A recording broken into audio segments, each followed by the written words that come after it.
You know, think about the power of an image for a second. Right. Like that really famous painting of Queen Victoria, the one by Winterhalter in 1845. Oh, yeah, the very striking one, very regal. Exactly. Apparently, she was just so thrilled with it. She wanted everyone to see it. She wanted to share her image. So that actually led to these amazing miniature versions being made. Tiny little portraits. Yeah, tiny treasures, really, often on enamel. It was a way to, get her image out there more widely. And the guy behind a lot of this specific kind of work, the enamel miniatures, was William Charles Bell. A really skilled enamelist, highly regarded. He started getting royal commissions around 1850, I think. But that connection, it actually sets the stage for something, well, much more personal, doesn't it? Yeah. A specific piece he made that's quite special. It really does. A very, very special piece. We move from those widely shared images to something incredibly intimate. Okay, so paint the picture for us. All right, imagine it's Christmas, 1856. Queen Victoria and Prince Albert are giving a gift to their eldest daughter, Victoria, the Princess Royal. Vicky. That's her. And the gift is this absolutely exquisite bracelet. Not just any bracelet, I'm guessing. Definitely not. This wasn't just, a pretty piece of jewelry. It was deeply personal.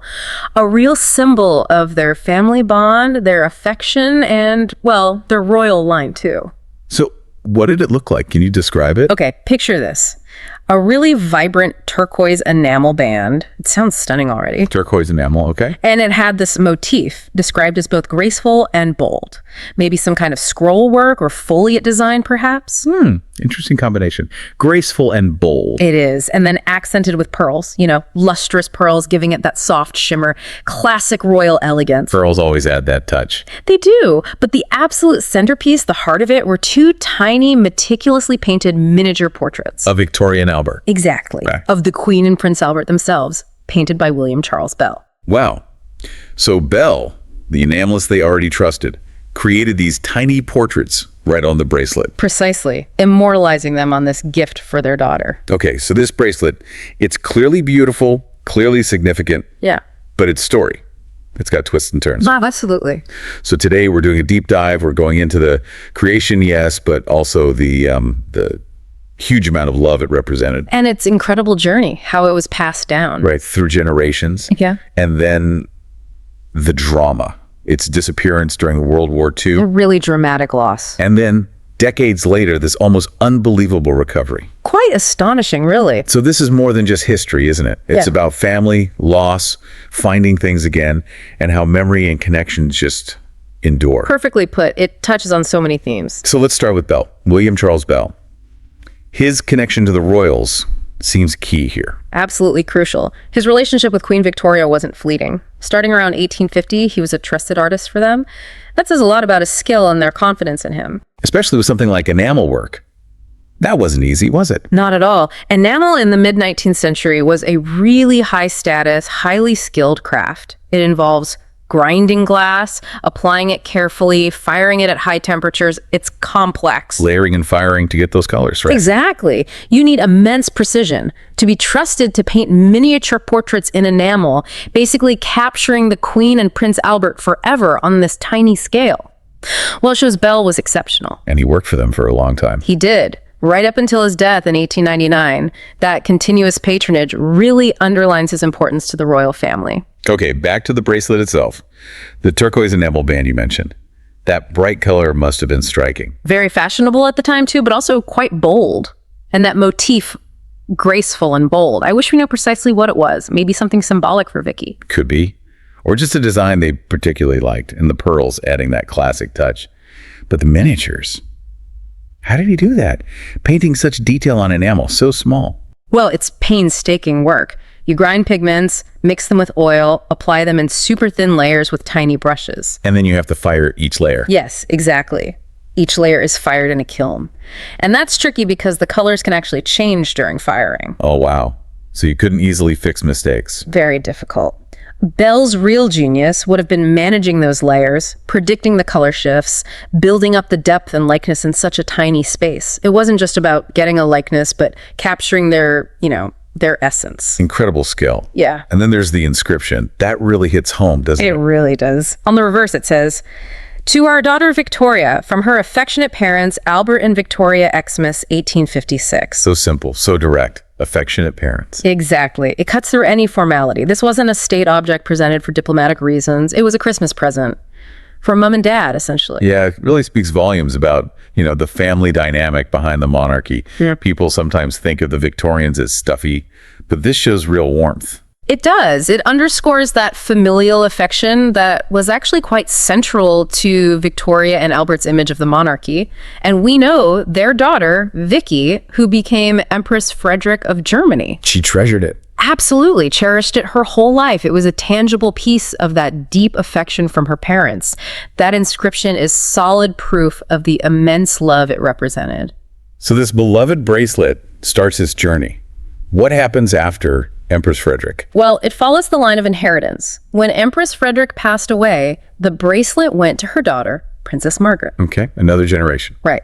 And Princess Margaret married into another significant royal house. She married Prince Frederick Charles of Hesse-Kassel. So it moves from the British royals to the German Hesse family. Precisely.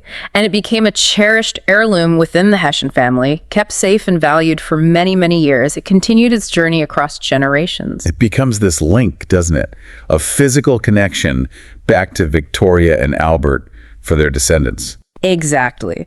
These pieces often carry huge sentimental weight, far beyond their material value. They embody family history. But then, history intervenes in a pretty brutal way. World War II. Yes. This is where the story takes that dramatic and really quite upsetting turn. What happened? Well, as the war raged, the Hessian family, like many others with valuable and irreplaceable items, faced a terrible dilemma.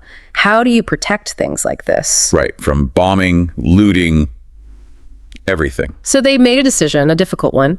They decided to bury their valuable jewels, including this bracelet, for safekeeping. Bury them. Literally dig a hole and hide them. Yes.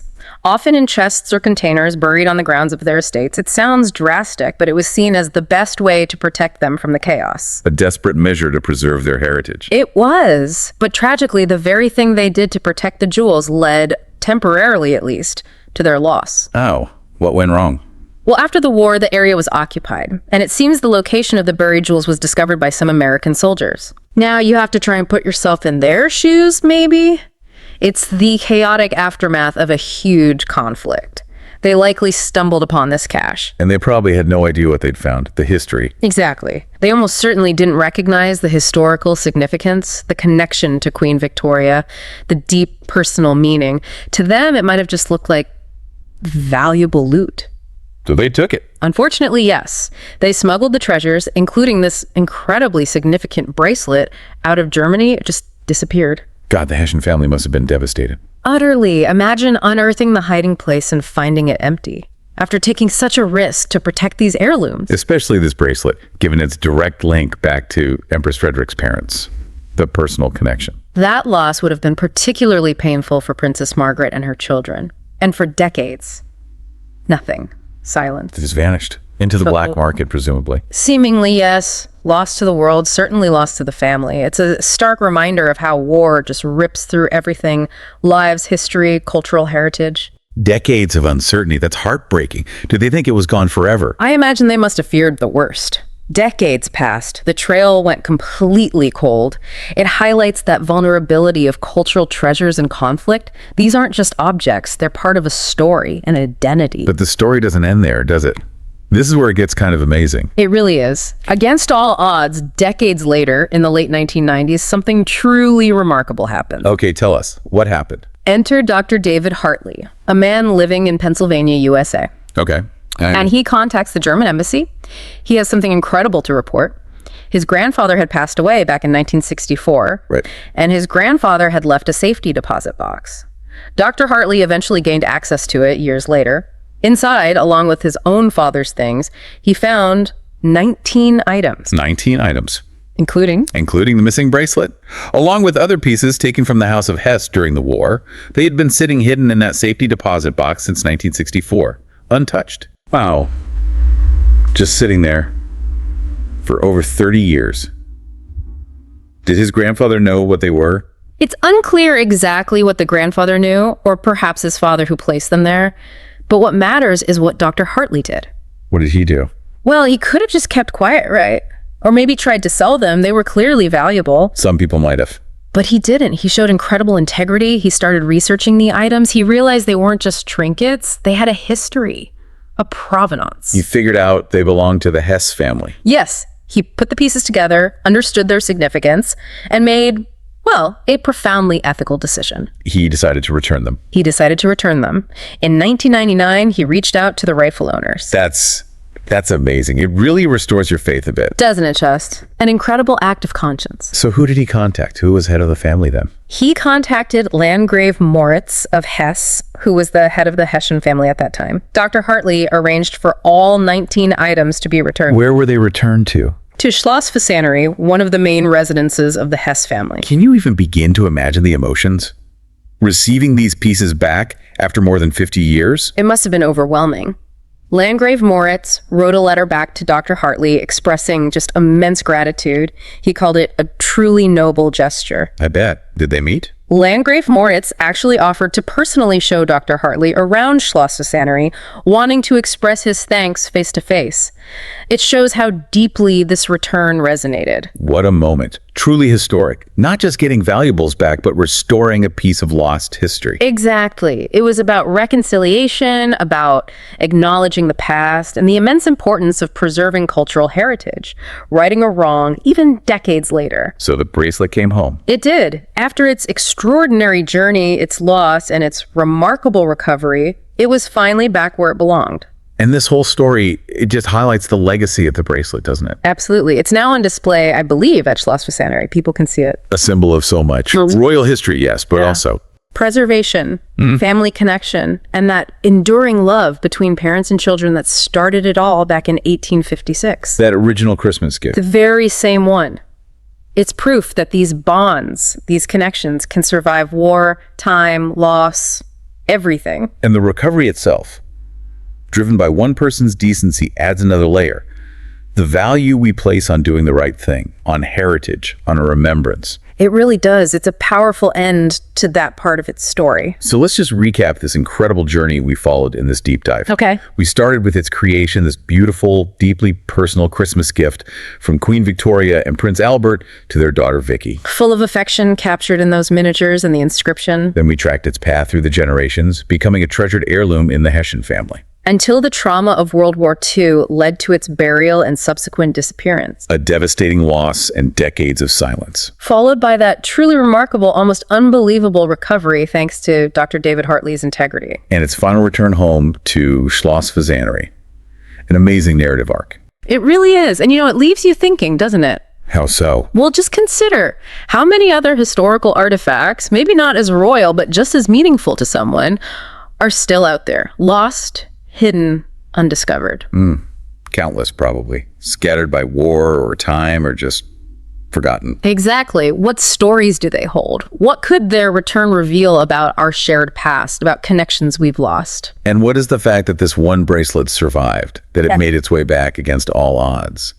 What does that tell us? Perhaps it tells us something about the deep value we place on heritage, on remembering, and on those human connections, like the simple love of parents for their child that somehow find ways to endure, even across time and through conflict.